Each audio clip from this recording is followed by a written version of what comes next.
In my opinion, this is how NASCAR should be.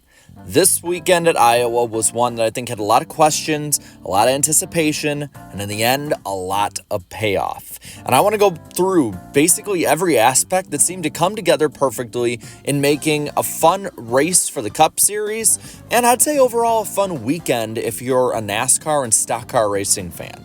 So let's start with the Cup race itself. I'd say it's very solid. 8 out of 10 in my opinion. I think it was a race that's not going to go down as an all-time classic. It's not a race that people are going to look back on in 10 to 20 years and say, man, I'm glad that I was watching that night. I'm glad I was there. That was a moment in NASCAR history. But that's not what every or the majority of NASCAR races should be and are. If you look back in NASCAR history, especially the years that we're nostalgic for with our rose-tinted glasses, like the 2000s, for instance, most races were like that. Solid races, good racing, good storylines, and we can always, whenever it comes on, watch it back and have a good time, even though we don't remember any specific moments to it. And with that, there were some pretty good reasons for it being a very solid race. There were multiple grooves. They did repave a good amount of turns 1, 2, 3, and 4, but there was enough space you could make moves, pass, do whatever you needed to do. The tire wear helped with that. It was very manageable. It seemed to be a middle ground between the rock-hard tires that you got at Martinsville that never would wear and the Bristol Spring race that was basically just waiting for the sniper to shoot the tires out of underneath the drivers themselves. The race was in the drivers' hands, and for that, I'm happy with. I want these drivers to be challenged, but also excel when they can. You were able to really see it be put in their hands, and you were able to also see drivers recover. For instance, Corey LaJoie, on 4-lap fresher tires, was able to come from 36th position on the track all the way up into the top 15 on a run. And Kyle Larson, who had fresher tires after pitting, went from 32nd to 4th in one fuel run. There were also consequences, though, to drivers screwing up or putting themselves in bad positions. Kyle Larson was aggressive all night, and he would take guys 3 wide, 4 wide. He also would cut them off at different points, and he was taking risks, which is why we love Kyle Larson. And he took one too many when he went 3 wide with Daniel Suarez underneath him. Suarez got loose, and the consequences for both of them having either making a mistake in Suarez's case or not going into an advantageous scenario when it comes to trusting other drivers for Larson cost Kyle Larson his race, and in parts Denny Hamlin as well.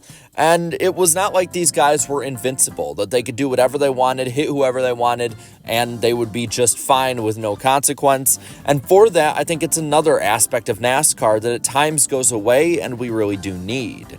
This also, to me, is sustainable for short track racing in NASCAR. The last, I'd say, 3 years now, short track racing has been nothing short of awful.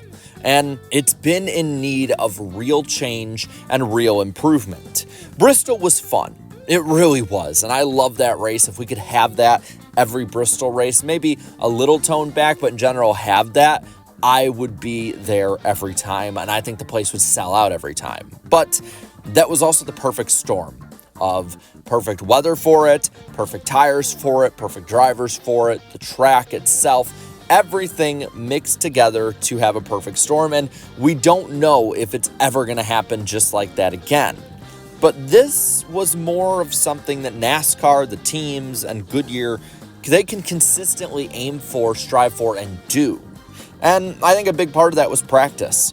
Guys could go more than 20 laps in practice without having a flat right front, and we were all, I think, worrying about having a possible 2008 Brickyard moment where they would have to throw comp yellows all the time because these guys would just end up smashing into each other in the wall.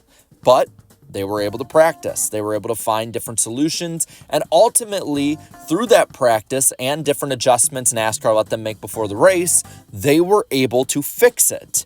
We need a practice a weekend This proves it to me so that we can ensure a solid product.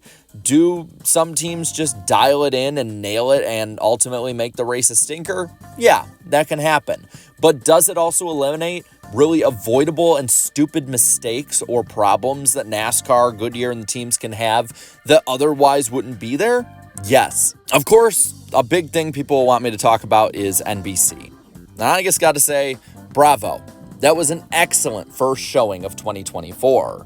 It felt like the event was important, which is really unlike most Fox events. Though I will say, their ARCA coverage this past weekend was surprisingly good, and I want to say they did an awesome job in all aspects of that. But NBC seemed to make at least the start of the race seem like this grand event. It fit the coronation of a new Cup track to the schedule, and it really felt like this is a track that was going to be on the schedule for years to come, thanks in large part to how it was covered. And this also, I think, extended to how they made the broadcast game plan. The commercial breakdown, for instance, 23% of the race was under commercial in some way, which for a NASCAR broadcast is not that bad. 7% or 12 minutes were side by side, and 16%, 28 minutes at that, were full screen. These all from J-Ski.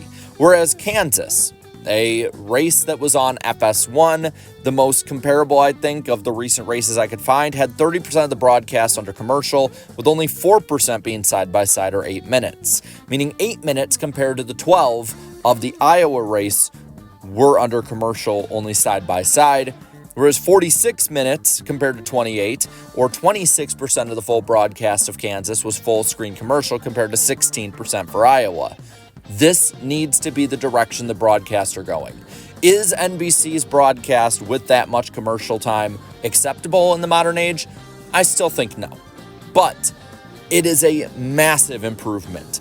Having basically, at this point, 40 minutes of commercial in one broadcast for a NASCAR race instead of Fox, which did 54 minutes, that's a big improvement, but we need to continue this. Next year needs to see less and less time. We need to strive for what most major sports are doing, where the only commercial time is side by side, or it's done before and after the event itself.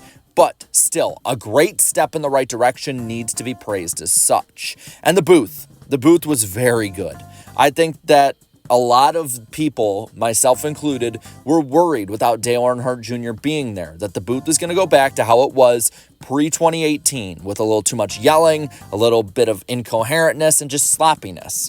And granted, these guys have had 7 more years of experience since then, both in front and behind the camera. And I think that this race really showed that NBC put some work in on this and a real game plan together for this race in particular, but for this issue, because they knew people were going to question how this would be without Junior. And you know what? They didn't make me wish for Dale Jr. to save them the whole time. Would have been pretty cool having him there, but I think overall it was a very good showing by Allen, Letarte, and Burton. While there were issues in this race overall, I think the weekend was a success. It had great racing, an energetic crowd and area with Iowa, and a solid broadcast, all outweighing the nitpicks. So I want to ask you, what did you think of all of it? Let me know down in the comments below. While you're at it, leave a like on this video, share this video, and subscribe to this channel for more great and fun NASCAR content. Thank you so much to all my channel members for your continued support, and until next time, have a good one.